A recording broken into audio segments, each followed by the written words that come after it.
반갑습니다. 임채문 세무사입니다.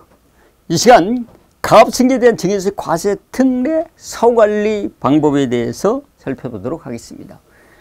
이 가압승계에 대한 증여세 과세 특례, 이것도 어떻게 보면 그 가압을 2세들에게 물려주면서 정부에서 이제 그 가압을 영위하는 사람이 지속적으로 운영할 수 있는 그 세법 그 지원이라든가 혜택을 주는 부분이거든요.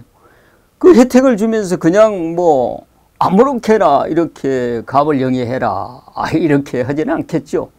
뭔가 요건이 맞았으니까 이제 가압승계에 대한 증여세 과세 특례를 적용을 받았고, 또 뭐 거기에 요건에 맞춰서 7년 동안 가압을 영위해라, 그런 뭐 7년간의 사후 관리 기간을 둬서 그 우리 세법에서 정하는 방법대로 사업 경영이라든가 사업을 지속했을 때 이 혜택을 지속해서 주는 것이지, 중간에 뭐 가압을 영위하다가 그냥 폐업을 해버렸다든가 가압의 종사를 수중자가 안 해버렸다든가 그러면 안 되겠죠. 구체적인 내용 같이 한번 살펴보도록 하겠습니다. 가압승계에 대한 증여세 과세 특례 사후관리, 일단 가압승계에 대해서 특례세율로 증여세를 납부를 한 사람은 반드시 7년 동안 사후관리를 적용을 받게 돼 있습니다. 그러니까 7년 동안 이런 요건을 지켜야 그런 혜택, 그러니까 특례세율로 10% 20% 세율로 증여세를 냈던 그 혜택을 지속시켜 주겠다는 거예요. 근데 그 기간이 7년이라는 거예요. 그래서 일단은 먼저 가압에 종사한다고 이렇게 주식을 받았으니까 2세가 반드시 가압에 종사를 해야 되겠죠. 그런데 7년 이내에 가압에 종사 안 해버렸다. 그럼 이제 그 세금을 안 낸 것만큼 적은 세율로 냈던, 낮은 세율로 냈던 만큼은 추징이 되겠죠.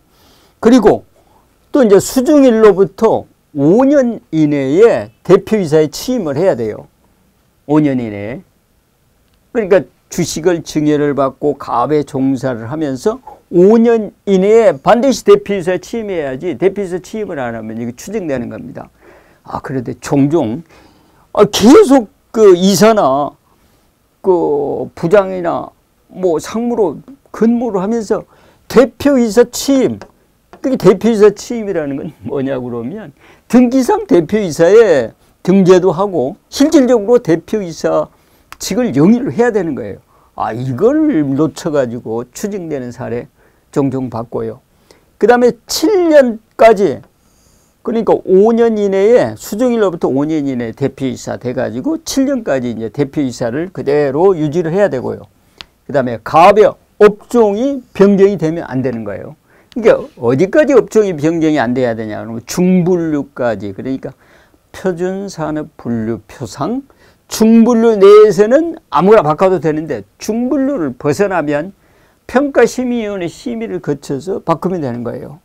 그 다음에 1년 이상 휴업했다, 폐업했다, 이러면 이 가압을 영위하는 것이 아니잖아요. 휴업에서 실적이 없거나 폐업을 하면. 그 다음에 또 한 가지는 증여받은 주식의 지분이 뭐 감소를 했다, 처분을 하거나 뭐 이렇게 감소를 해가지고, 일단 그 증여세 과세 특례 받은 주식을 한 조합 처분하면 그건 바로 그 사후관리 규정을 위반한 걸로 봐가지고 추징 사례가 되는 거고요. 나머지 부분은 뭐 유상증자다, 출자 전환이다, 이때는 이제 최대 주주에 해당이 돼야 되는 거예요. 그 다음에 추징을, 그러면 이런 것을 위반을 했을 때 그럼 추징을 어떤 방법으로 하느냐, 이것은 특례 대상 증여가액에 대해서 증여세를 과세를 하겠죠. 그럼 특례 대상 증여가액은 어떻게 계산하냐 그러면, 일단 증여한 주식 중에서 업무와 관련이 있는 것은 특례 세율로 적용받고, 업무와 관련이 없다 그랬을 때는 일반 증여로 일단 증여세를 신고했을 거 아닙니까? 그러니까 증여한 주식에서 총 자산가액분의 업무 무관자산가액 비율만큼 1에서 빼주면 업무와 관련된 그 비율만큼 특례를 받았으니까 이 금액, 특례 적용 대상 금액에 해당되는 금액만 증여세, 이 사후관리를 위반했을 때 증여세가 과세된다는 것이죠. 그러면 안 냈던 세금만 내느냐? 그건 아니죠. 페널티 성격으로 이자 상당액이 가산되죠. 그럼 이자 상당 가산액이 뭐 얼마냐?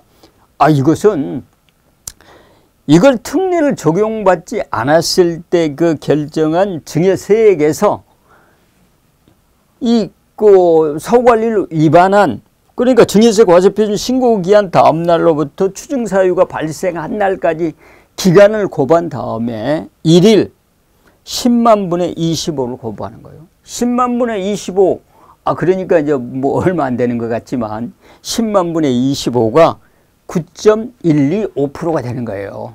그러니까 이 이자 상당 가산액, 이 세액으로 따지면 1년에 연 9.125%가 되기 때문에 사후관리를 위반하면 이 이자 상당 가산액이 요즘 뭐 정기기금 이자율이 굉장히 낮잖아요. 그런데 사후관리를 위반했을 때 이 이자 상당 가산 이자율은 굉장히 9.125% 높다는 거, 이거 염두에 두시면 좋겠습니다.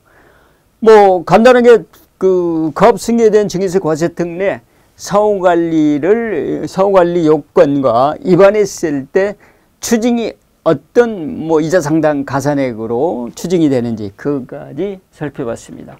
가압승계세에 대한 증여세 과세 특례, 이게 뭐 그 쉬운 규정이 아니고 굉장히 복잡하고 살펴볼 것도 많으니까 반드시 인근 뭐 전문 세무사하고 상담을 해서 업무 처리를 해서 가압이 이 세들에게 원활하게 승계도 되면서 뭐 이렇게 조세 지원도 잘 받을 수 있도록 이렇게 했으면 좋겠습니다.